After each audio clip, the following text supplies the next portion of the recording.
વડોદરા શહેરમાં bullet બાઇકના સાયલેન્સરને modify કરાવી તેમાંથી ધ્વનિ પ્રદૂષણ કરતા તત્વો સામે પોલીસે કડક હાથે કાર્યવાહી હાથ ધરી છે. તાજેતરમાં શહેરના અલકાપુરી વિસ્તારમાં રાત્રિના સમયે પોલીસ જવાનો દ્વારા ચેકિંગ હાથ ધરવામાં આવ્યું હતું, જેમાં 5 જેટલા ધ્વનિ પ્રદૂષણ કરતા બુલેટ ચાલકો સામે કાયદેસરની કાર્યવાહી હાથ ધરવામાં આવી હતી. વડોદરા શહેરમાં ધ્વનિ પ્રદૂષણ કરનારાઓ સામે પોલીસ કડક હાથે કાર્યવાહી કરી રહી છે.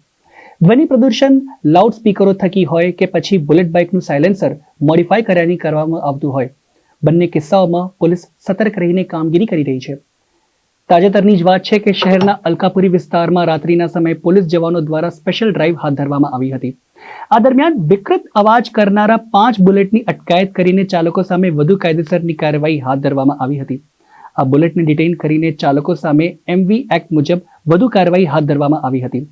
અગાઉ ટ્રાફિક પોલીસ દ્વારા સ્પેશિયલ ડ્રાઈવ યોજીને સાયલેન્સર મોડિફાઈ કરાવીને ધ્વનિ પ્રદૂષણ કરનારા તત્વો સામે કાર્યવાહી કરવામાં આવી ચૂકી છે અને આગામી સમયમાં પણ આ કાર્યવાહી ચાલુ રહેનાર હોવાનું સૂત્રો દ્વારા જાણવા મળી રહ્યું છે.